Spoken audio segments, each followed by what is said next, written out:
Apakah boleh kita sedikit kita serahkan urusan kepada Allah? Apakah lebih baik kita usaha dulu baru kita serahkan kepada Allah? Jazakallah khair. Ikhwani wa akhwati fid din, azani Allah wa iyyakum.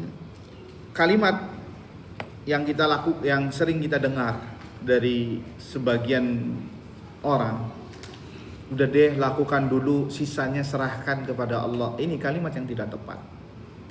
Kalimat yang tidak benar. Ya.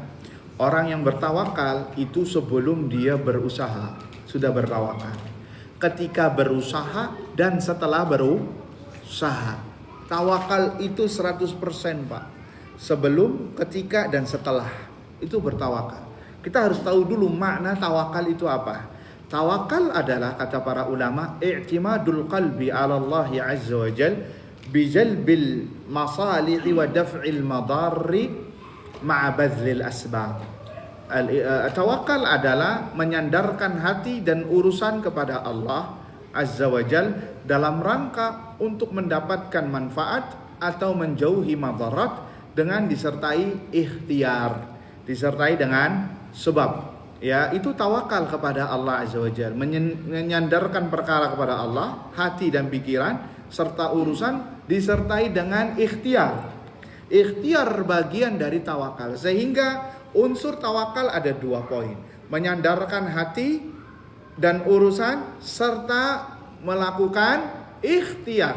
Itu adalah tawakal. Sehingga kalau salah satunya pincang, maka dia tidak dikatakan bertawakal kepada Allah subhanahu wa ta'ala. Tatkala seorang masalah rizki, sudahlah kan Allah yang ngatur rizkinya, tapi dia tidak bekerja, maka dia tidak dikatakan bertawakal kepada Allah walaupun lisannya mengatakan demikian.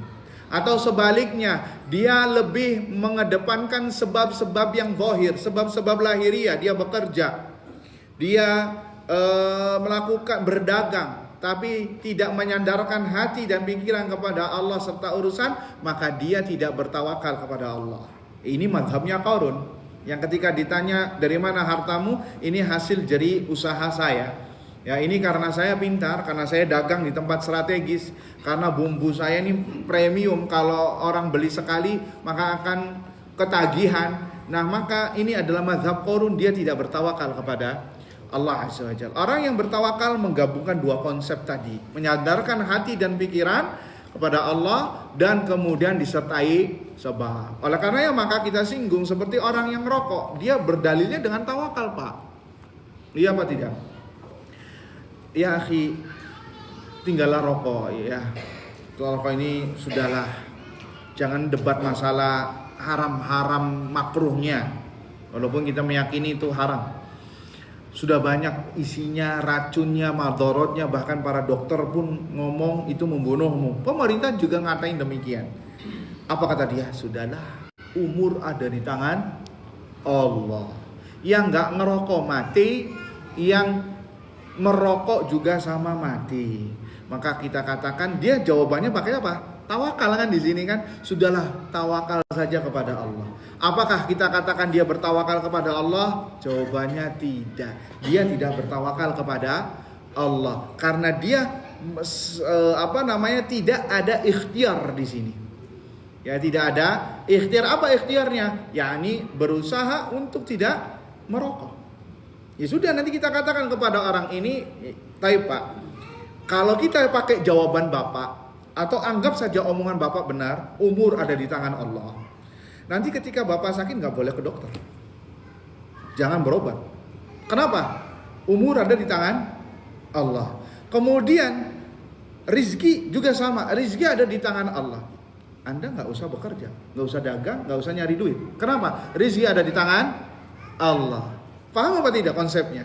Berarti dari sini kita bisa tahu konsep tawakal itu ada 2, yakni menyandarkan diri, hati dan pikiran urusan kepada Allah serta ikhtiar. Ini ada 2. Kalau salah satunya pincang, maka dia tidak dikatakan bertawakal, akan tetapi dikatakan berpura-pura bertawakal. Mutawakil, ada alifnya kalau bahasa Arab, yakni pura-pura bertawakal kepada Allah subhanahu wa ta'ala. Jadi paham ya, konsep tawakal itu ada 2 poin. Sehingga kalimat ini usaha dulu baru kita serahkan pada Allah, benar apa salah? Salah, karena dia tidak bertawakal kecuali di akhir. Ini salah. Harusnya apa? Dari awal.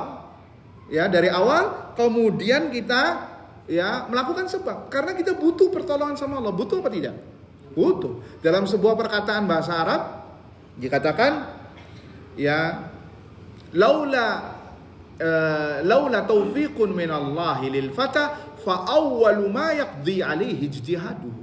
Kalau sekiranya seorang hamba tidak mendapatkan taufik, yakni bantuan dari Allah, maka pertama kali yang akan digagalkan adalah usahanya, bukan hasilnya. Kalau belum dapat bantuan dari Allah, yang akan digagalkan itu usahanya, apalagi hasilnya. Berarti kita butuh tidak tawakal kepada Allah sebelum melakukan? Butuh. Bisa dipahami? Maka kalimat ini tidaklah benar.